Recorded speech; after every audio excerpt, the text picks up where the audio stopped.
Grand Rising, everyone. Okay, so this morning I've been sitting in the car writing in my little affirmation journal. In here I write, I am so happy and grateful now that, whatever I say after that, right? So, in our group, the Goddess Isis Coven, we are working on deprogramming and reprogramming our subconscious mind. This is something I've worked on personally for a while, but not consistently. So we're focusing on doing some things that I did long ago, and we're doing them again. And one of the things, as you are reprogramming your subconscious mind, there are different activities that you should do to build upon this reinforcement, because it has taken a lifetime for you to program, or for your mind to be programmed the way it is, and it takes some work to undo what life has done. So like the first 7 years of your life, you're kind of in this state where you are being programmed. And I would say that it's not just the first 7 years, it's even before you come out of the womb. When you are in the womb, you are being programmed. So that's why it's really important for ladies to plan your pregnancies. And I know that's not always easy to do, but when you do find that you are pregnant, you really need to focus on being well for you and your child that you're carrying. I see some children who are pregnant and they have the most volatile relationships, the most disheartening relationships. Like, for example, that young lady, Krishan Rock, her and Blueface. And don't ask me how they came on my radar, but they did. I think I saw an interview with her with Tasha K or something one day, and something in my spirit, I could connect with that young lady, and I kind of did some readings. We talked about her in our group. I don't think I've talked about her live anywhere, but she is in so much pain. And now she's carrying a baby. She's about 20 weeks or something pregnant. And the pain that is inflicted upon her and that child is so unreal. It's so sad. I mean, I know everybody wants to just tell her, can you leave the joker alone? But she's young, and she is saying, if he doesn't want this, why don't we do that? And blah, blah, blah, blah. She doesn't realize, maybe she does realize, I could be misspeaking, but she has to take the step and love herself enough to leave that little, I'm not even going to call him out of his name or speak what I would speak in our community, but she needs to leave that young boy alone. And she needs to take her power back. She needs to own her power, instead of keep joining with him and allowing him to make all the decisions in their relationship with her words.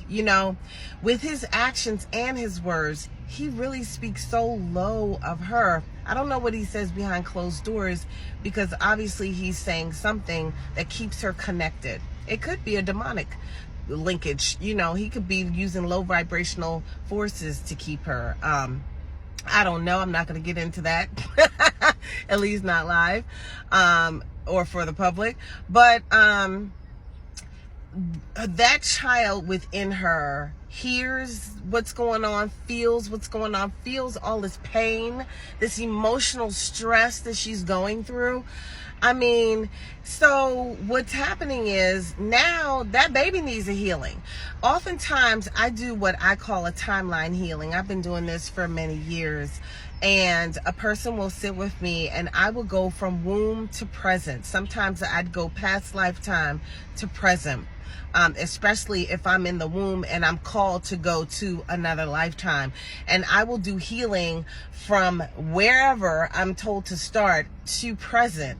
It usually takes more than one session, but oftentimes, like, I can tell what happened when the person was in the womb, and I'm like, yeah, when you were in the womb, your mom was doing this and your dad was doing that, and this happened and that happened, and I'm telling them what happened in the womb, and they may know some of this because their parents may have told them some of the things that happened in the womb.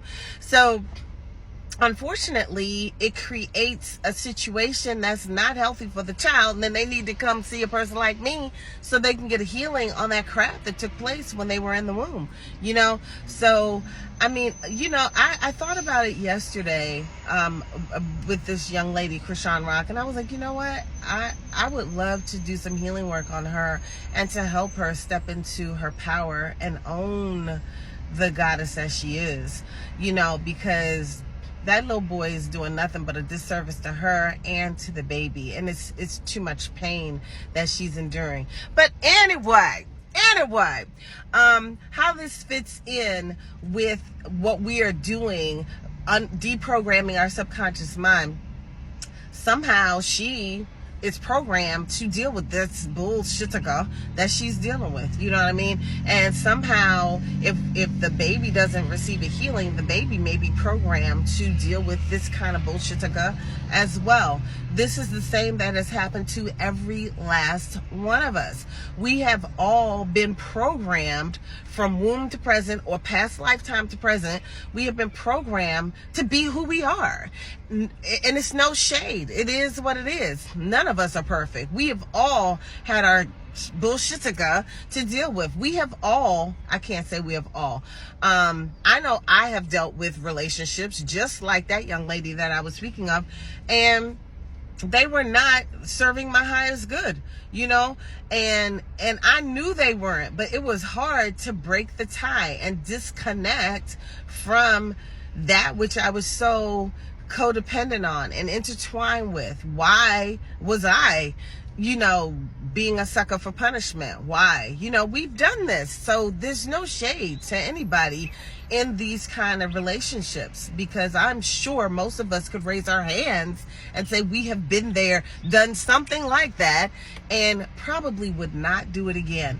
But if you don't heal and deprogram the bullshit that's programmed into your being, you will repeat those lessons. You will repeat them, okay? I'm not gonna lie. You will repeat that crap, and you'll be like, what the hell? Is everybody the same? The common denominator is you. You are the same. You haven't changed. You have to work on yourself, okay? And until you work on yourself and you heal yourself, you heal your inner crap, you heal your inner child, you're gonna continue attracting lessons. And each lesson gets harder and harder. So if you're in a rough lesson right now, you better learn them lessons, because the next one is going to be like a Tabo uppercut until you learn and learn and learn and learn. Okay? So anyway, I'm going to continue in the next one, because this is really to prep us for this deprogramming, reprogramming of our subconscious mind and releasing all this crap that's not serving our highest good. All right. Ashe.